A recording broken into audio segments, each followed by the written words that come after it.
नमस्कार साथियों। Math competition class Amit sir की क्लास में आपका बहुत बहुत स्वागत है।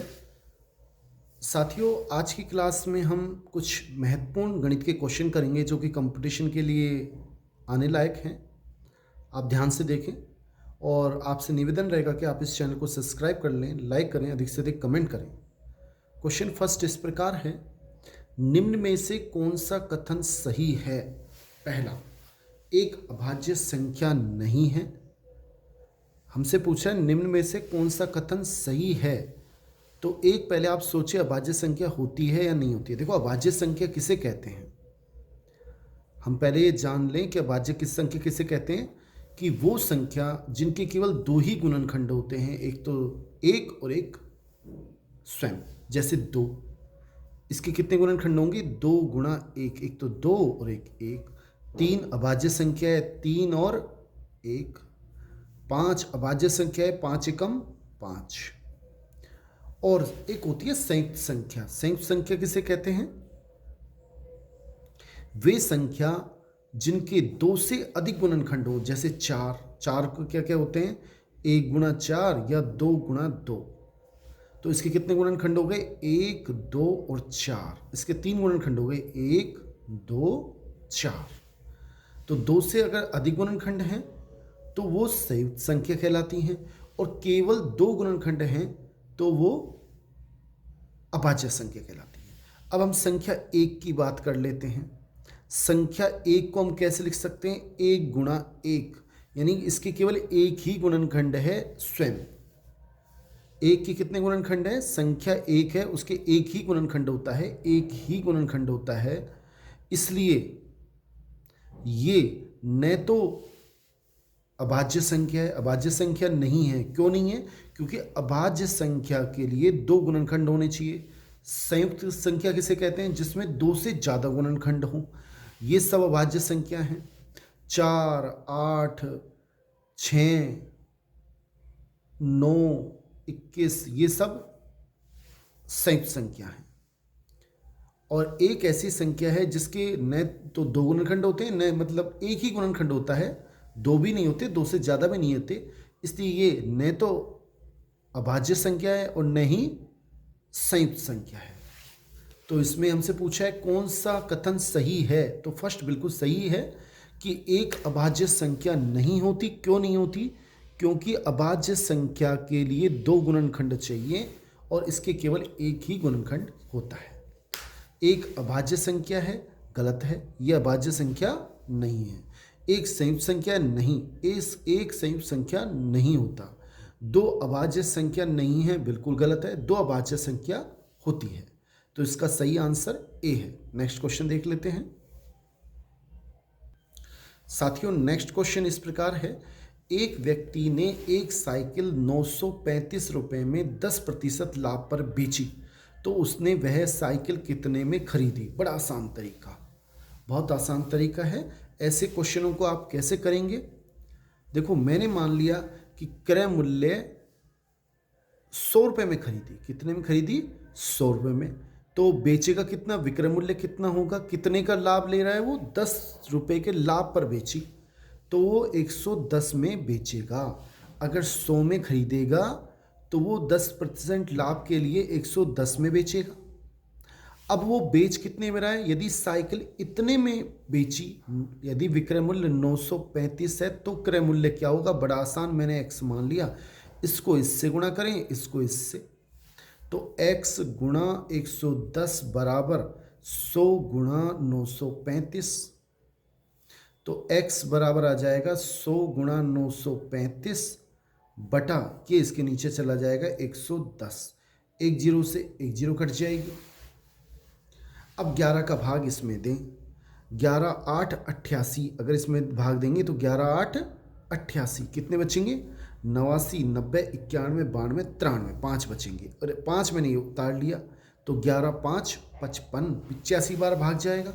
तो x बराबर आएगा, 10 को जब 85 से गुणा करेंगे तो 850 रुपये हमारा सही आंसर है। यानी कि उसने 850 रुपये में खरीदी, यानी बी ऑप्शन बिल्कुल ठीक है। मेरे ख्याल से आपको समझ में आ गया होगा। नेक्स्ट क्वेश्चन देख लेते हैं साथियों नेक्स्ट क्वेश्चन है, शून्य में 60 का भाग देने पर ये 0 है, इसमें हम 60 का भाग दें, यानी 0 तो अंदर और 60 का हम भाग देंगे, तो हमसे पूछ क्या रहा है, भाग देने पर भाजक क्या होगा। देखो 60 का भाग हम जब शून्य में देते हैं, शून्य ऊपर है नीचे 60 है, तो इसका आंसर आएगा 0, 0 बार भाग जाएगा। यानी 60 का भाग हम 0 में देंगे तो 0 बार जाएगा, 0 को जब इससे गुणा करेंगे तो 0 आएगा, और घटाएंगे तो शेषफल भी 0 आएगा, कुछ नहीं बचेगा। अब आपको एक बात बता दें, इसमें हमसे पूछ क्या रहा है, एक तो भाज्य, भाज्य किसे कहते हैं, जिसका भाग दिया जाता है, जिसमें भाग दिया जाता है, सॉरी, भाज्य किसे कहते हैं, जिसमें भाग दिया जाता है, तो ये तो होता है भाज्य। तो भाज्य कितना हो गया 0, कॉमा, भाजक जिसका भाग दिया जाता है, भाग किसका दे रहे हैं हम, 60 का, ये हो गया भाजक, 60 हो गया भाजक। भागफल जितनी बार भाग गया ये होता है भागफल, कितनी बार गया, 0 बार, और शेषफल क्या बचा, ये वाला, ये 0। तो इसमें सही आंसर क्या है, 0, 60, 0, 0, यानी ए ऑप्शन बिल्कुल ठीक है। नेक्स्ट क्वेश्चन देखते हैं साथियों। नेक्स्ट क्वेश्चन है, एक तल में कितनी रेखाएं खींची जा सकती है, 1, 2, 3 या अनंत। जैसे ये कॉपी है, ये भी तली है, इसमें कितनी रेखाएं खींच सकता हूं, अनंत। ऐसे यूं यूं, ये सब क्या हैं, रेखाएं हैं, ऐसे हम अनंत रेखाएं खींची जा सकती है, इसलिए इसका सही आंसर डी है। नेक्स्ट क्वेश्चन देख लें साथियों। नेक्स्ट क्वेश्चन देखें, बड़ा ही शानदार, बहुत अच्छा क्वेश्चन है। 256 की पावर 0.16 और 16 की पावर 0.18 का मान क्या होगा, कैसे करेंगे आप देख लें। देखो 256 होता है 16 का स्क्वायर, तो इसको मैं ऐसे लिख सकता हूँ 16 का स्क्वायर, और उसकी घात कितना है 0.16 इंटू 16 की घात 0.18। अब घात पे घात क्या होती है, गुणा, नियम होता है। तो 16 की घात कितना हो जाएगा, 16 दूना 32 यानी 0.32, और 16 की पावर 0.18। अब एक नियम होता है, अगर आधार समान हो तो घातें जुड़ जाती हैं, 0.32 और 0.18 हो जाएगा 0.50। कितना हो जाएगा 0.50, यानी 0.50, और उसको मैं क्या लिख सकता हूँ 50/100। क्यों लिख सकते हैं 50/100, क्योंकि दशमलव जब हटाएंगे तो 1 आएगा और 2 0, क्योंकि दशमलव के बाद 2 संख्या हैं। यह आ गया 16 की पावर 50 से कम 50, 50 दूनी 100, यानी कि 16 का अंडर रूट, और 16 का अंडर रूट होता है 4, यानी कि हमारा ए ऑप्शन बिल्कुल सही है। नेक्स्ट क्वेश्चन देख लें आप एक बार साथियों। नेक्स्ट क्वेश्चन ये है कि ये चित्र हमें दे रखा है और कोण पी क्यू आर, ये वाला कोण हमसे पूछ रहा है, हम कैसे करेंगे, बड़ा आसान है।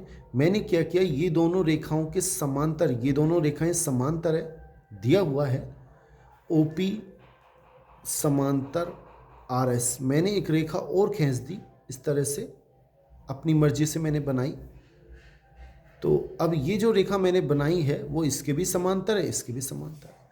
अब इसके समांतर है तो ये तिर्यक रेखा हो गई, और हम जानते हैं कि दो समांतर रेखाएं हों, एक तिर्यक रेखा हो, तो ये वाले कोण एकांतर अंतः कोण, अंदर की ओर बनने वाले कोण 180 डिग्री टोटल होता है।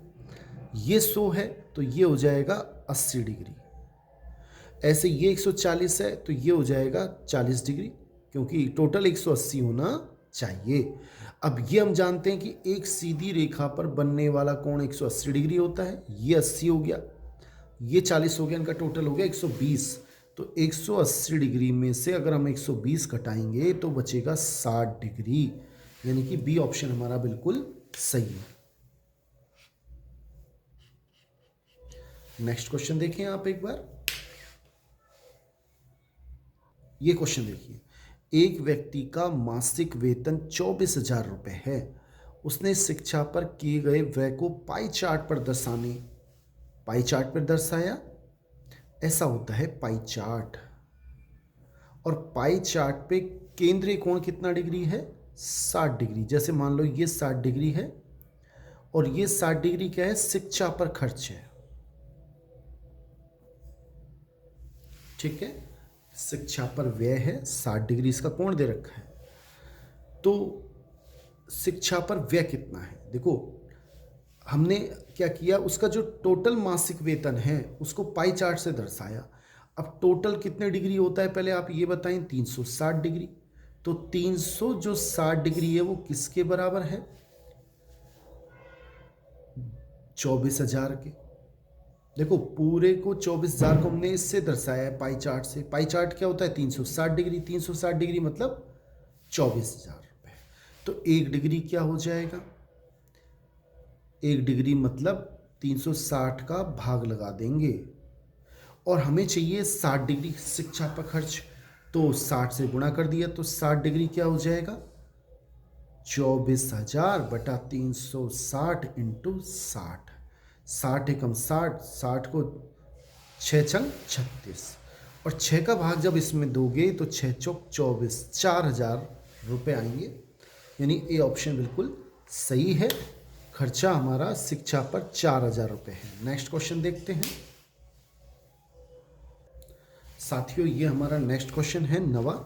बहुत ही शानदार क्वेश्चन, आप देख लें इसे कि 6 की पावर 2x प्लस 1 में अगर हम भाग दें, 6 की पावर 2x प्लस 1 में अगर हम भाग दें 216 का तो आता है 36। इसके नीचे कुछ नहीं है तो मैंने 1 लगा दिया। वज्रगुणा किया, इसको इससे करेंगे तो 6 की पावर 2x प्लस 1 और यह आएगा 36 गुणा 216। 36 को मैं ऐसे लिख सकता हूँ 6 की पावर 2 और 216 को लिख सकता हूँ 6 की पावर 3, क्योंकि 6 को अगर हम 3 बार गुणा करें तो 216 आता है। आधार समान हो तो घातें जुड़ जाती हैं, 5 हो जाएगा और यह आएगा 6 की पावर 2x प्लस 1। तो 2x प्लस 1 किसके बराबर हो जाएगा? 5 के। इस प्लस 1 को मैं इधर ले गया तो 2x बराबर हो जाएगा 4। तो x बराबर क्या हो जाएगा? 2 का भाग देंगे तो 2 आंसर आएगा। यानी कि हमारा बी ऑप्शन बिल्कुल सही है। नेक्स्ट क्वेश्चन देख लेते हैं। क्वेश्चन बहुत अच्छा है ये वाला। साथियों ये क्वेश्चन देखिए, ये भी बहुत अच्छा है। 30 की पावर -5 और ऊपर है 5 की पावर 12। इसमें क्या होता है, जो माइनस वाला है उसको प्लस करना है तो नीचे वाले से ऊपर ले जाएं। अगर इसको ऊपर लेके जाएंगे तो 6 की पावर 5 हो जाएगा। 625 पहले से है और इसको हम नीचे ले आते हैं तो 30 की पावर 5 हो जाएगा। मेरे ख्याल से समझ में आ रहा होगा।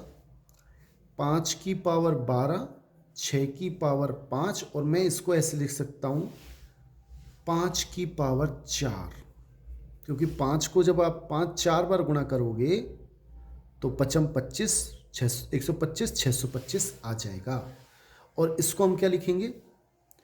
5 गुणा 6, 30 क्या होता है? 5 गुणा 6 और उसकी पावर 5 है तो इन पे भी 5 आ जाएगा। यानी 6 की पावर 5, 5 की पावर 5।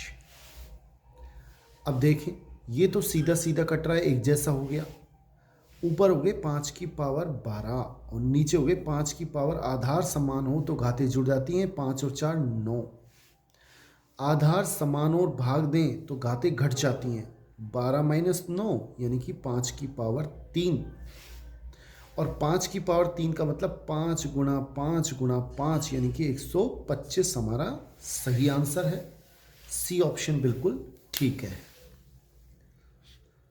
बहुत बहुत धन्यवाद साथियों, आज के लिए इतना ही।